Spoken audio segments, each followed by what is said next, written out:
حضرات گرامی، آج کا یہ مکتوب شریف 213 دفتر اول کا، اور یہ حضرت شیخ فرید بخاری رحمۃ اللہ علیہ کو لکھا گیا، تحریر فرمایا گیا۔ آپ ارشاد فرماتے ہیں کہ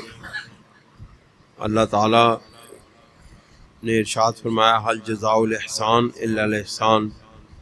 کہ ہر احسان کا بدلہ احسان کی صورت میں ادا کیا جاتا ہے۔ نمید آنت کے احسان شمارہ بقدام احسان مقافات نماید، غیر اذان کے در اوقات نیک بدعائے سلامتی دارین رتب السان باشد۔ آپ فرماتے ہیں کہ آپ کے احسانات کا شمار نہیں کیا جا سکتا اور ان کا مقافات یا ان کا بدلہ نہیں دیا جا سکتا سوائے اس کے کہ آپ کے لیے دونوں جہانے کے لیے ہمیشہ دعائیں کی جائیں۔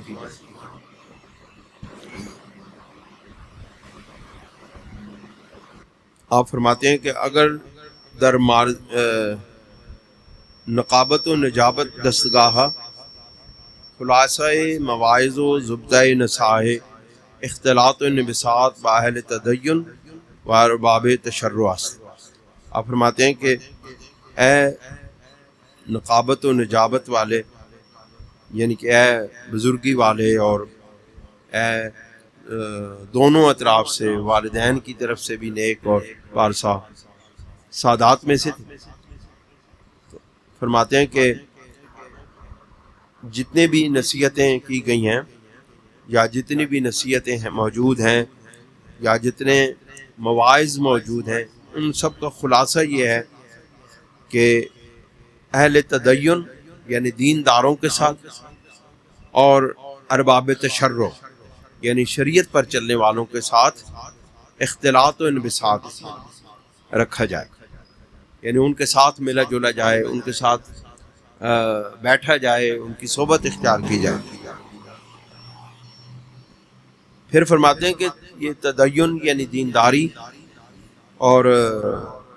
شریعت تشرع یہ کیا چیزیں ہیں، اس کے نشانی کیا ہے، اس کی تشریح فرماتے ہیں کہ تدین و تشرع مربوط بسلوک طریقہ حقہ اہل سنت و جماعت است کہ فرقہ ناجیہ درمیان سائر فرق اسلامیہ۔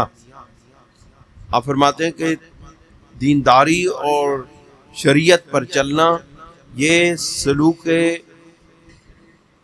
اہل سنت و جماعت جو کہ فرقہ ناجیہ ہے، تمام اسلامی فرقوں کے اندر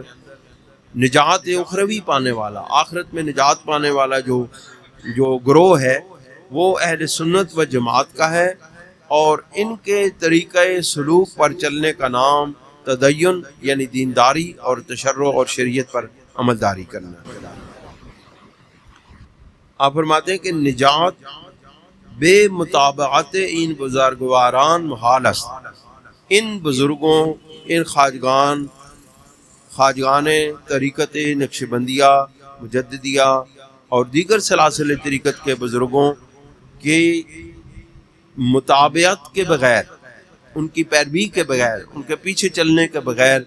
نجات اخروی ممکن نہیں ہے، محال ہے، ناممکن ہے۔ وہ فلاح بے اتباع آرائین ہا ممتنع، اور ان کی اتباع کے بغیر، ان کی آراء یعنی عقائد حقہ اہل سنت و جماعت کے متعلق یا شریعت اسلامیہ کی تشریحات کے متعلق جو ان بزرگوں کی آراء ہیں یا جو ان کے خیالات ہیں یا جو ان ہستیوں نے قرآن و سنت سے مسائل اخذ کیے ہیں، ان کی اتباع کے بغیر فلاح بھی ممکن نہیں ہے۔ دلائل عقلی و نقلی و کشفی برین معنی شہادت۔ آپ فرماتے ہیں کہ یہ جو بات ہم کر رہے ہیں نا، یہ ایک بزرگوں کی پیروی، نجات اخروی کا، فلاح دارین کا ذریعہ ہے۔ یہ کوئی کتابی بات یا کوئی اس طرح کی بات نہیں کر رہے ہیں کہ کوئی لوگوں کو بہلانے کے لیے، دل بہلانے کے لیے، بلکہ آپ فرماتے ہیں اس پر ہمارے پاس عقلی دلائل اور نقلی دلائل۔ نقلی دلائل کیا ہیں؟ قرآن و سنت، وہ باتیں جو قرآن و سنت سے ماخوذ ہوتی ہیں یا معلوم ہوتی ہیں ان کو نقلی دلائل ان کو علم منقول کہتے ہیں، اور جو عقلی دلائل سے اس بات کیا جاتا ہے، مطلب کہ جو علم الکلام کے ذریعے سے، عقلی دلائل کے ذریعے سے، قرآن و سنت کے مطابق عقلی دلائل جو اختیار کیے جاتے ہیں یا جو اخذ کیے جاتے ہیں ان کو علم الکلام کہتے ہیں۔ اور جو انسان اپنی عقل سے چیزیں اخذ کرتا ہے یا اپنی عقل کے دوڑا کے مفروضے قائم کر کے جو چیزیں بناتا ہے اس کو علم فلسفہ کہتے ہیں۔ اسلامی قوانین، اسلامی شریعت کو عقلی دلائل کے ساتھ ثابت کرنا، قرآن و حدیث کے مطابق جو قرآن و حدیث سے جو عقلی دلائل میسر ہیں ان کے ذریعے سے شریعت کے جو احکامات ہیں ان کو ان عقلی دلائل کے ذریعے سے جو قرآن و سنت سے ماخوذ ہیں، جو اخذ کیے گئے ہیں، جو معلوم کیے گئے ہیں، ان کے مطابق اخذ کرنا، اس کو دلائل عقلی کہتے ہیں۔ فرماتے ہیں دونوں چیزوں سے ہم نے ان بزرگوں کی اتباع، ان کی پیروی کو نجات اخروی کا ذریعہ بنایا، فلاح دارین کا ذریعہ بنایا، سمجھا ہے۔ اور دوسری بات کشفی طور پر تین باتوں سے، عقلی دلائل کے ساتھ، نقلی دلائل کے ساتھ، اور کشفی طور پر، یعنی وہ کشف کیا ہے؟ شریعت کے وہ انوارات جو اہل اللہ کے قلب پر وارد ہوتے ہیں ان کو کشف کہتے ہیں۔ یعنی کہ جتنے بھی شریعت کے احکامات عطا ہوئے ہیں امت مسلمہ کو، ان کے انوارات جب کسی اہل اللہ والے کے قلب پر پڑتے ہیں تو ان کی تاثیر سے وہ معلوم کر لیتے ہیں کہ یہ کلام جو ہے، یہ احکامات جو ہیں، یہ اللہ اور اس کے محبوب صلی اللہ علیہ وسلم کی طرف سے ہیں۔ اور اگر کوئی ایسی چیز، کوئی ایسی بات، کوئی ایسا حکم جس کے انوارات ان کو معلوم نہ ہوں تو ان کو معلوم ہو جاتا ہے کہ یہ بات شریعت مصطفیٰ کے مطابق نہیں ہے۔ ایک واقعہ بڑا مشہور ہے کہ ایک بزرگ جو ہیں وہ حدیث بیان کرتے ہیں، تو آپ نے علماء سے سنی ہوگی بات۔ تو ایک صاحب جو ہیں جس وقت وہ حدیث پاک بیان کر لیتے تھے تو ایک اللہ کے ولی بیٹھے ہوئے تھے، وہ کہتے تھے ٹھیک ہے، یہ بات درست ہے۔ اور جب وہ کوئی ایسی حدیث بیان کرتے تھے جو واقعتاً حدیث نہیں تھی بلکہ وہ موضوع حدیث میں سے ہوتی تھی، یا ایسی حدیث جس کا ثبوت، جس کی سند رسول اللہ تک نہیں جاتی تھی، وہ ایسے کر دیتے نہیں۔ وہ محدث بہت حیران ہوئے، انہوں نے کہا کہ میری ساری زندگی حدیث کا علم پڑھاتی ہوئے گزر گئی ہے، اور جب میں اس بندے کے سامنے یہ جو پھٹے پرانے کپڑے پہنا ہوا ہے، یہ جو ایسی درویش سا ہے، اس کے سامنے جب میں کوئی حدیث پاک بیان کرتا ہوں تو یہ کہتا ہے درست ہے، صحیح ہے، اور جب کوئی ایسی بات ہوتی ہے وہ کہتا ہے نہیں، یہ ٹھیک نہیں ہے، حالانکہ میرے نزدیک، میرے علم کے مطابق، میرے اصول حدیث جو میں نے پڑھے ہیں اس کے مطابق وہ حدیث درست ہوتی ہے۔ بہت پریشان ہوا، حیران ہوا۔ انہوں نے جب درس ختم کیا تو پوچھا کہ آپ یہ کیا حرکت کر رہے ہیں کہ میں کبھی کہتے ہیں کہ یہ حدیث درست ہے، کبھی کہتے ہیں یہ نہیں ٹھیک، آپ کو کیسے معلوم ہوتا ہے؟